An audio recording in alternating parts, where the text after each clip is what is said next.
chose my Tottenham and Manchester United combined 11. In goal has to be Vicario for me. I think Onana's been okay. He's either very good Onana, one that man of the match, or awful. He makes 2 mistakes for me. Vicario over the course of the season I think has been better. Goalkeeper for me, it's a simple one. Vicario, I know he's got mistakes in him, but there's nowhere near as many mistakes as Onana's made. Onana, for me, should be nowhere near the United #1 jersey.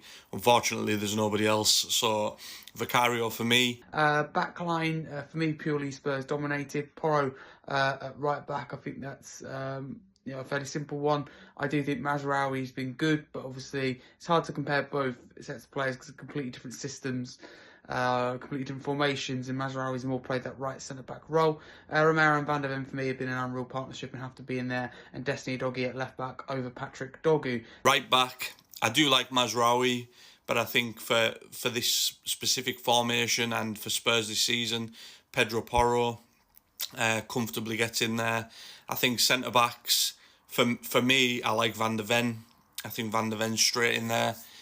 Again, he could play in a back three if I was doing 3-4-3, but he's definitely in there. And when he's firing and when he's fit, for me, De Ligt gets in. Obviously, he's been injured, so if we're going off who potentially is maybe going to play in the final, I'd go for Harry Maguire, but it would be De Ligt or Maguire. Left back, I would go definitely, I don't know who's really playing for Spurs at the moment, but Spence or Udogie, either one.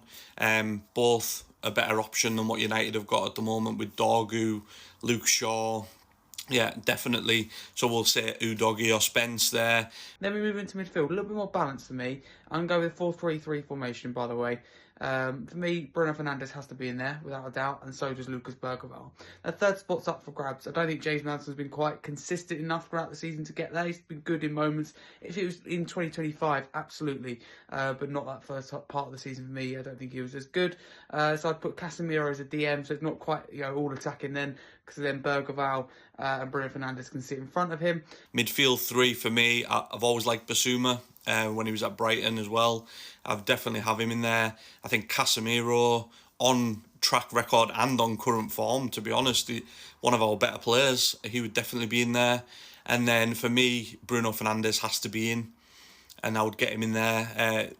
Best player over both teams, in my opinion. And then front 3 for me, I know Kulusevski's just been announced that he's injured and he's out for the final. So I would have Kulusevski in there because I do rate him. But I would have Ahmad on one side. Probably, I like Garnacho off the bench, but he doesn't start for me.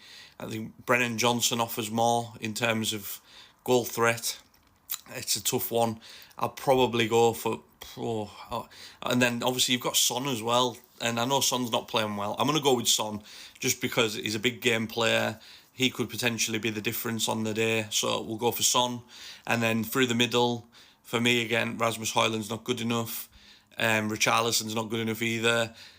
So Solanke for me, that would be my combined 11. I think it's pretty balanced, pretty even. And then moving on to forward line, on the right, I think I'll go with Amad Diallo because when he's fit, I think he's by far been the best right winger at both clubs this season. I'll go with Dominic Solanke up top. I think he's been better than Rasmus Højlund. And on the left, it's a tough one. I don't think Son's been good enough to get there. Tells he's not long coming. Alderweireld, again, hasn't really done enough. So it's really hard. I'm going to have to go with Garnacho for that. And I don't think he's had a great season. Only 6 goals. Could have scored a lot more. And I don't think that end product's always there. But I still think he's a talented young player. So that is my combined Spurs and Manchester United 11. I think it's fairly even. I tried to be fairly balanced there. Let me know what you've changed. But really appreciate Dan for sending these thoughts and for this collaboration. So thank you very much. May the best team win. Come on, you Spurs. Hope the final goes well for both teams. Hopefully better for United. Good luck, everyone. Take care.